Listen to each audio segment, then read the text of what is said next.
most of the stuff that I want to see, I'm not going to see, I know.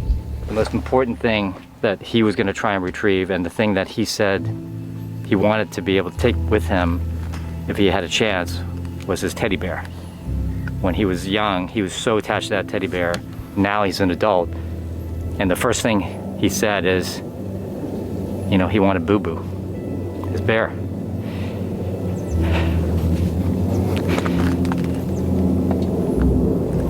That story like hit me right here. I still have my childhood, or really like my teddy bear from when I was just a wee baby. His name is T-Bear, T-E-A. So that just, that hit me so hard. And these are just a few of the stories of the people whose lives have been broken into pieces by the LA fires. Oh my, it's just too much. Everybody on this block would have dinner together, and if somebody got sick, we brought them food. During the pandemic, Jack, next door who you just saw, would do a Trader Joe's run. It's like nothing you find anymore, so it's not just like the house, it's the whole. We'll never have it again. I mean, I don't think we'll rebuild. There's nothing to come back to. Hi, my name is Suri Crowe, and you're watching the MeidasTouch Network. Tired of hearing about the wildfires yet? Well, unfortunately, this is just the beginning. Our planet is melting and flooding, etc. The catastrophic fires California is experiencing aren't the result of just one specific thing, but more like a concoction of multiple factors: overpopulation, overdevelopment, bad policy, and yes, the big daddy of them all, climate change. We can't ignore it, even though millions of us want to. Southern California is not remotely the only tinderbox part of the world, but it's an especially flammable one, and not just because of droughts, but because of their persistence. The Southwest U.S. has been in a mega drought since 1999. It's the primary reason we're seeing so much more wildfire all across the U.S. West and up into Canada. Then there is the tornadic power of the winds, most notably Southern California's Santa Ana. Those ferocious atmospheric rapids get their power by being forced to move through narrow channels in the mountains of northern Mexico and Southern California. Everywhere, the planet showed signs of heat swoon last year, as mean temperatures for the first time exceeded the 1.5 degrees centigrade threshold above pre-industrial levels, a benchmark for extreme warming. The result was a year that saw record high levels of water vapor, methane, and carbon dioxide in the atmosphere, record low expanses of sea ice around Antarctica, and record oceanic temperatures in the North Atlantic, Indian, and Western Pacific Oceans. These high global temperatures, coupled with record global water vapor levels, meant unprecedented heat waves and heavy rainfall events. That rainfall, interspersed with droughts, is one more mechanism that leads to wildfires. Such a boom and bust cycle means a lot of lush greenery that grows in the rainy times, and a lot of dead leaves, trees, and other tinder that gets left behind as fuel when things dry out. SoCal hasn't had rain in over 8 months. 8 months. That is a serious drought. So there was plenty of tinder to burn between all of those homes populated all over the peaks and valleys of the Los Angeles hills. Now, despite Trump's and MAGA accusations that raking and controlled burns would have prevented the catastrophic wildfires, according to the Washington Post, experts said that several key factors, including urban sprawl, a resistance to clearing vegetation around homes. In other words, homeowners did not want to clear vegetation, plants, trees, etc., because they like the privacy, and a water system that's simply not designed to combat multiple major blazes at once, left LA exposed to disaster. As climate change fuels record heat, leaving the hillsides primed for wildfires to grow swiftly into massive conflagrations, these factors led to catastrophe.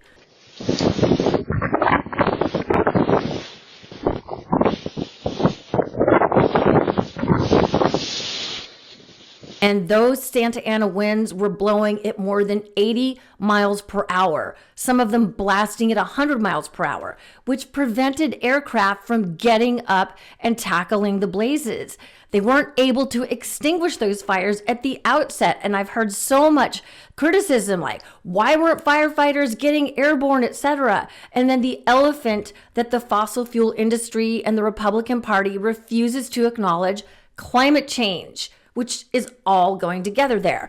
Take a listen to Peter Kalmus. He is a climate scientist for NASA, as well as a climate activist who lived in Altadena, California, and fled when he saw the alarming data showing the impact of the climate crisis on his own California community.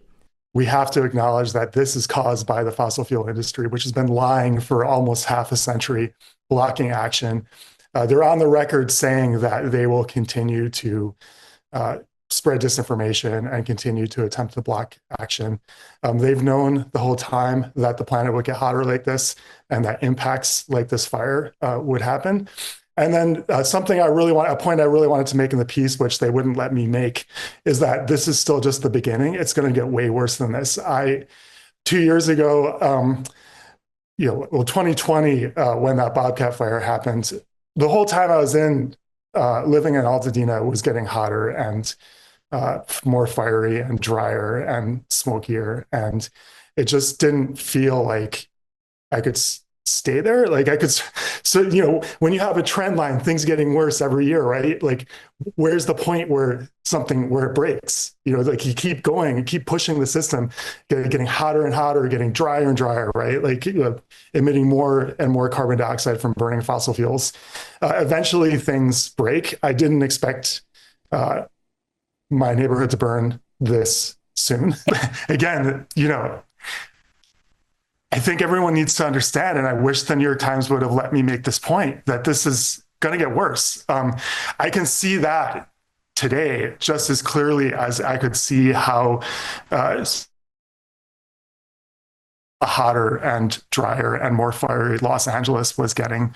I mean, I think in the future, if we don't change course very quickly, and maybe it's even too late to avoid some of these much more catastrophic impacts. But I'm fully expecting heat waves to start appearing where 100,000 people die, and then maybe 1 million people die, and then maybe more after that as things get hotter and hotter, because there's no upper limit, right? Like we keep burning these fossil fuels.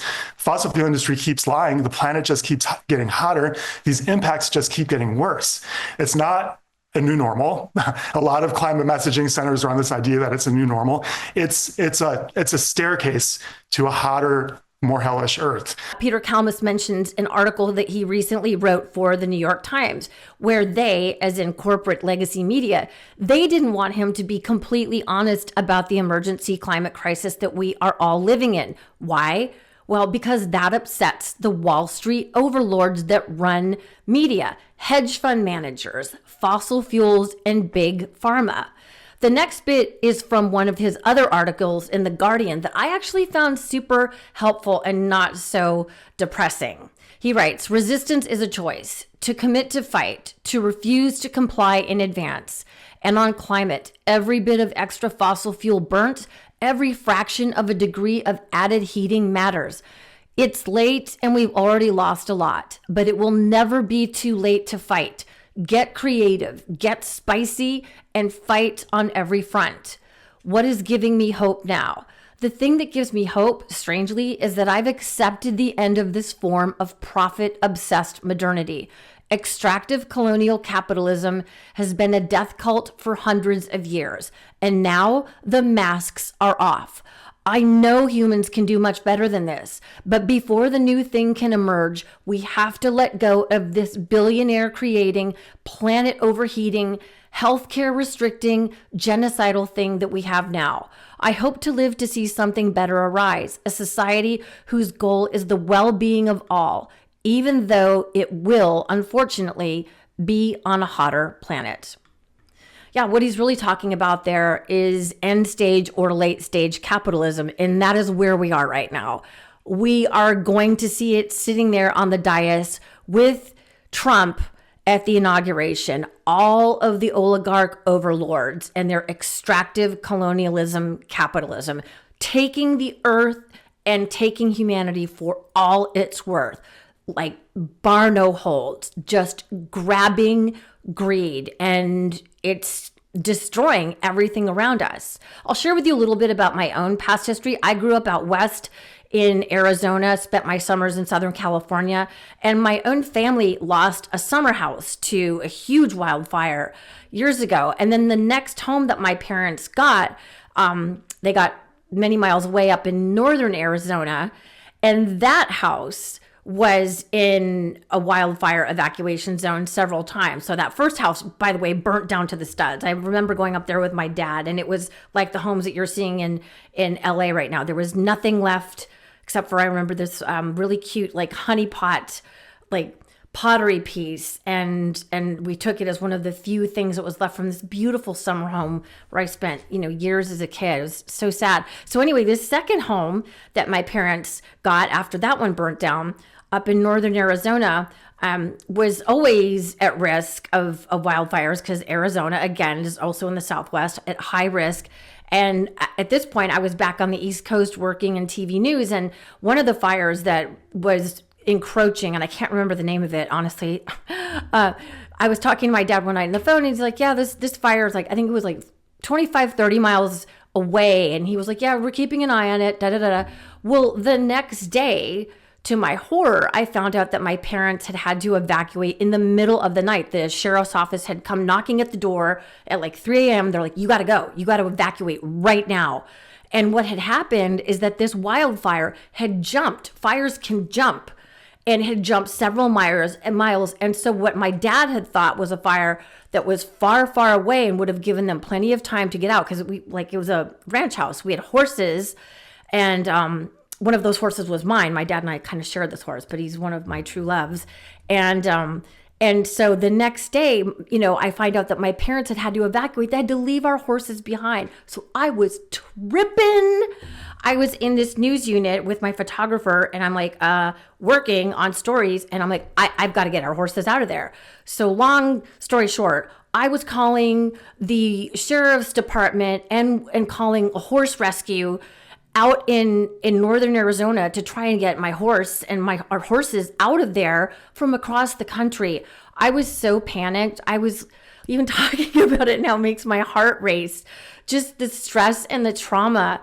And so the good news is these incredible horse rescue people went up there with trailers to go and get several horses out that were out in pasture. They were able to rescue my beloved Putty, Patrick James, and then my mom's horse. So we were able to get them out safely. It was like a wild thing. Like, I'll give myself props, but really the people who did the rescuing. So huge, props to everyone going in and taking care of all these animals. And once again, always to the first responders. So just why am I even sharing this story with you? Because 1/3 of U.S. homes are living in wildfire zones, according to the U.S. Forest Service. And California is now seeing 61 more fire days than it did in the 1970s. So this is not cyclical. This is not normal. This is climate crisis. We are living in it. I hear, some of my more right-wing friends are like, oh, this is just, this is the way it is. The earth, we had an ice age. No. This is human caused. And we're looking at it right now out in Los Angeles. This is not the way things are supposed to be. And so Lee Zeldin is a guy who has been paid by fossil fuel companies. He is Trump's pick for EPA director, and he's been up on the Hill for his confirmation hearings this week. Take a look at his report card from the League of Conservation Voters, you guys. It's terrible. He has an average of voting 14% in favor of pro-conservation legislation during his time in Congress. So that should tell you everything you need to know about exactly why Trump chose him to run the EPA, to destroy it, and to tear apart the regulations for clean air and water. And, so what do? It's easy to feel hopeless. I often do. I'm like, what do we do to resolve this? I think we need to have calm conversations with our friends and family. One of my best friends is a MAGA woman. I know, come at me in the comments. How could you be best friends with someone who's MAGA? I don't have a lot of them left, I'll be honest with you. But she's one who's still in my circle. She has lung disease. She's also a breast cancer survivor. She can't go anywhere without her inhaler. And so, I think a conversation I would like to have with her in the near future is like, how does she feel about somebody like Lee Zeldin and Trump dismantling the EPA and clean water and air regulations and just freeing up all of these fossil fuel chemicals to go even more into our environment? Like, connect the dots for people. How will this impact her and her family? I don't know. Honestly, y'all, I'm trying to figure it out too. What I know is that quite literally, we are all in this together. We all live on this planet. The richest guy in the world, Elon Musk, polluting the atmosphere with his rocket jets and pollution, he still lives on this planet. And so do the MAGA heads, as I call them. So hopefully we can have some productive conversations to get the people who voted for these folks to realize that we have got to make some changes. And just like Peter Kama said, like, get spicy about it. Like, it's never too late. Even the smallest decimal points of cooling the planet off will make a difference for not only us, but the future generations who live here, and for hopefully saving the animals too, and not going towards extinction. Anyway, my name is Suri Crowe. Thank you so much for watching. You can follow me on Instagram, where I spend far too much time. Blue Sky, which is really a great place to be. TikTok, if we still have it. I don't know. It sounds like it's going to be gone by the time you see this video. But remember to keep it spicy. And as always, I wish you peace. Can't get enough Meidas? Check out the Meidas Plus Substack for ad-free articles, reports, podcasts, daily recaps from Ron Filipkowski, and more. Sign up for free now at MeidasPlus.com.